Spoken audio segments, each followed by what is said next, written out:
안녕하세요, 여러분. 기독교 신앙의 가장 중요한 믿음, 그 심장부에는 뭐가 있을까요? 여러 가지를 꼽을 수 있겠지만 아마 부활은 절대로 뺄 수 없을 겁니다. 그래서 오늘은 고린도전서 15장 말씀을 가지고요. 이 부활이라는 믿음이 도대체 어떤 논리 위에 써 있는 건지 그 핵심을 한번 쉽고 명확하게 파헤쳐 보려고 합니다. 자, 그럼 아주 근본적인 질문 하나 던지면서 시작해 볼게요. 만약에 부활이 아예 없었던 일이라면 어떻게 될까요? 이게 그냥 오늘날 우리가 하는 생각이 아니고요. 무려 2000년 전 그 고린도 교회 안에서도 심각하게 나왔던 정말 오래된 질문이에요.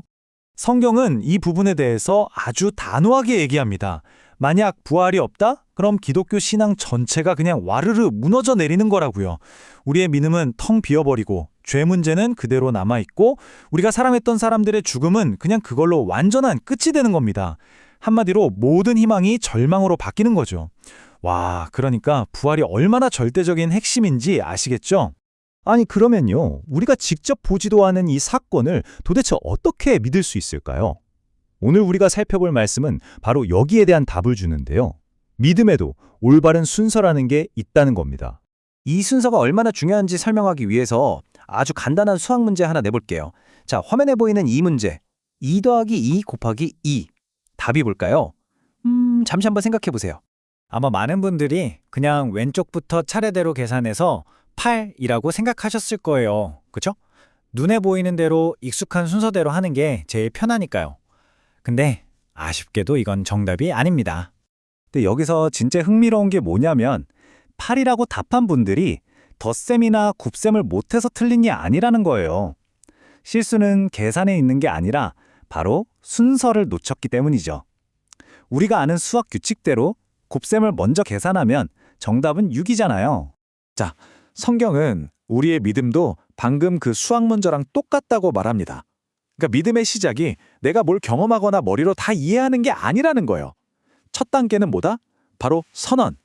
예수님이 부활하셨다는 그 소식을 있는 그대로 받아들이는 것. 거기서 시작해서 그 믿음을 가지고 살아내다 보면 이게 경험이죠. 비로소 마지막 단계인 이해와 깨달음이 찾아온다는 겁니다. 순서가 정해져 있다는 거죠. 이게요, 예수님의 제자였던 도마 이야기랑 정말 정확하게 맞아떨어져요. 도마가 그랬잖아요. 내가 직접 내 눈으로 보고 내 손으로 만져봐야 믿겠다. 이건 뭐예요? 자기 경험을 믿음보다 앞에 놓으려고 한 거죠. 한마디로 이 믿음의 연산 순서를 완전히 거꾸로 뒤집으려고 했던 겁니다.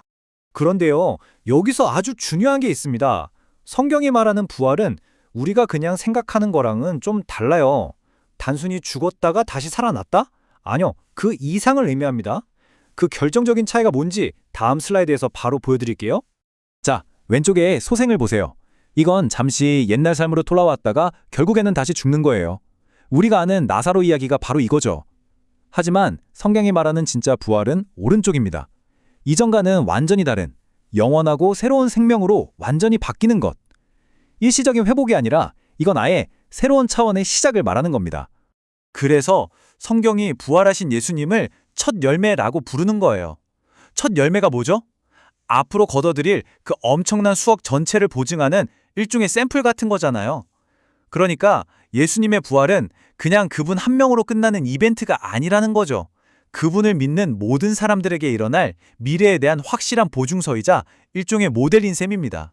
자, 그럼 우리 다시 맨 처음으로 한번 돌아가 볼까요? 부활이 없으면 모든 게 절망이라고 했잖아요? 그럼 성경은 이 암울한 상황을 어떻게 단번에 뒤집을까요? 정말 놀랍게도요, 딱 3글자로 이 모든 걸 바꿔버립니다. 우리가 처음에 봤던 이 절망적인 그림 기억나시죠? 믿음도 소망도 뭐 하나 의미 있는 게 없는 그런 잿빛 세상이요.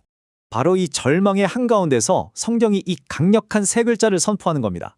그러나 이제, 이 말 한마디가요, 논리의 방향을 그냥 180도 확 틀어버려요. 이 선언은 마치 어두운 폐허 속을 뚫고 나오는 한 줄기 빛 같아요. 만약 부활이 없었다면 어땠을까 하는 그 절망적인 가정이, 그러나 이제 부활하셨다는 이 놀라운 현실로 바뀌는 바로 그 순간입니다.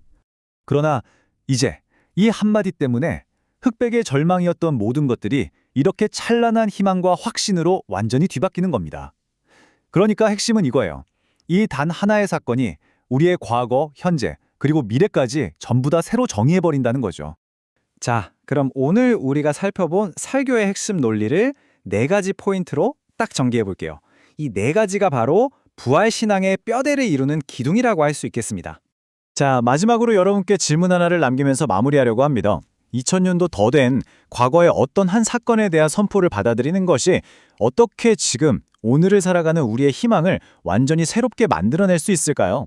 아마 이 질문에 대한 답을 찾는 과정이 오늘 우리가 나눈 이야기의 진짜 핵심이 아닐까 싶습니다. 들어주셔서 감사합니다.